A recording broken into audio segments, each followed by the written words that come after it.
Assalamualaikum warahmatullahi wabarakatuh. Kami di sini ingin memenuhi salah satu tugas kami dalam mata kuliah penyuluhan pembangunan. Ini adalah sebuah ilustrasi di mana saat penyuluh datang kepada petani dan memberi masukan kepada para petani-petani. Selanjutnya petani mulai bekerja sesuai dengan arahan yang telah diberikan oleh para penyuluh.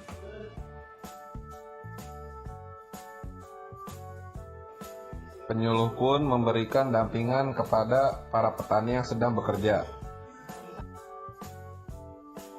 Penyuluh pun terus memberikan masukan kepada para petani agar petani bisa menjadi lebih baik ke depannya.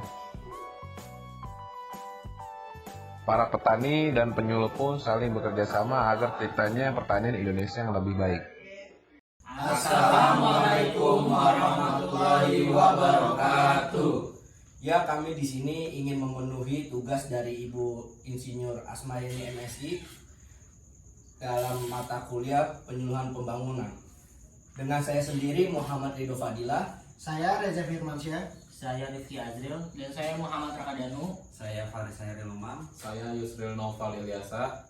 kalau materi yang saya pelajari sejarah penyuluhan pertama kali itu dilakukan pada pertengahan abad 19 oleh Universitas Oxford dan Cambridge. Diskusi dengan penggunaan istilah penyuluhan di kalangan pemerhati di Indonesia akhir-akhir ini semakin semarak. Pemicunya adalah karena penggunaan istilah penyuluhan dirasa semakin kurang dihargai dan kurang dihargai oleh masyarakat, disebabkan karena penggunaan istilah penyuluhan yang kurang tepat, terutama oleh banyak kalangan yang sebenarnya tidak memahami esensi makna yang terkandung dalam istilah penyuluhan itu sendiri. Di lain pihak, seiring dengan perbaikan tingkat pendidikan masyarakat dan kemajuan teknologi informasi, penyuluhan semakin menurun dibanding sebelum dasawarsa 80-an. Oke, dilanjutkan lagi oleh teman saya tentang pengertian penyuluhan pertanian oleh Reza Firmansyah. ya saya mulai.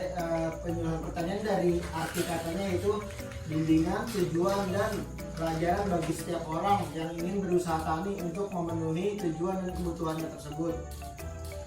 Pada prakteknya, penyuluhan pertanian adalah suatu sistem pendidikan di luar sekolah atau non formal yang ditunjukkan kepada keluarganya, di mana mereka belajar sambil membuat atau learning by doing untuk mengetahui dan bisa menyelesaikan masalah yang dihadapi secara baik, menguntungkan dan menyelesaikan. Lalu dilanjutkan oleh teman saya Rifki Azril. Ya, peran penyuluh bagi pertanian. Yang dimaksud peran ini adalah peran penyuluh selain tugas pokoknya. Banyak ahli menjelaskan peran-peran penyuluhan pertanian, diantaranya 1. Penyuluhan sebagai inisiator yang senantiasa selalu memberikan ide-ide baru. 2. Penyuluhan sebagai fasilitator yang senantiasa memberikan jalan keluar. 3. Penyuluhan sebagai motivator. Dan yang keempat, penyuluhan sebagai penghubung, baik penghubung pemerintah atau ke masyarakat tani. Dan selanjutnya materi berikutnya dibacakan oleh Faris. Dari manfaat penyuluhan pertanian itu sendiri untuk mengetahui sampai sejauh mana tujuan dari program yang dapat dicapai. Yang kedua, untuk mencari bukti apakah perubahan-perubahan yang terjadi sesuai dengan sasaran yang diinginkan. Yang ketiga, untuk mengetahui segala kegiatan yang dihadapi atau dijumpai berkaitan dengan pencapaian tujuan. Yang keempat, untuk mengukur keefisien dan keefektifan metode atau sistem kerja penyuluhan pembangunan pertanian itu sendiri. Yang selanjutnya akan dijelaskan oleh Muhammad Adam. Ya, menurut materi yang saya pelajari, alat pembantu penyuluhan pertanian itu dibagi menjadi 2. Jadi yang pertama itu alat sebagai tempat. Jadi tempat di mana penyuluhan itu dilakukan. Biasanya tempatnya itu yang strategis, mudah dijangkau, dan tempat itu mendukung untuk melakukan penyuluhan gitu jadinya. Dan yang kedua ada penyuluhan alat berupa penyajian, alat pembantu penyajian materi.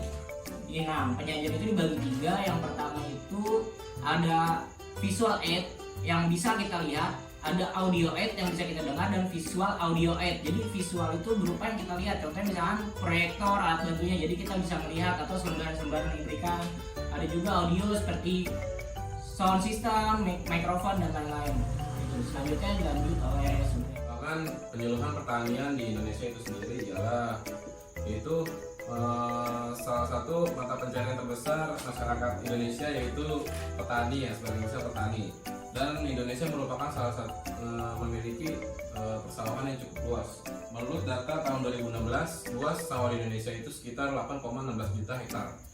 Nah, dan kurang optimal menurut saya perkembangan penyuluhan pertanian di Indonesia itu sendiri kurang optimal karena kurang disebabkan oleh faktor sistem seperti dukungan pemerintah yang kurang dan kurangnya sarana dan prasarana di daerah tersebut. Oke, jadi kesimpulan yang saya ambil dari teman-teman yang telah dijelaskan, metode penyuluhan pertanian dapat diartikan sebagai cara atau teknik untuk penyampaian materi penyuluhan oleh para penyuluh kepada para petani beserta keluarga baik dan secara langsung maupun tidak langsung. Tujuan pemilihan metode penyuluhan adalah agar kegiatan penyuluhan pertanian yang dilaksanakan untuk menimbulkan perubahan yang dikehendaki, yaitu perubahan perilaku petani dan anggota keluarga yang dapat berdaya guna dan hasil berhasil guna. Sekian dari kami, kurang lebihnya mohon maaf. Assalamualaikum warahmatullahi wabarakatuh. Hidup tani muda, hidup tani Indonesia, hidup.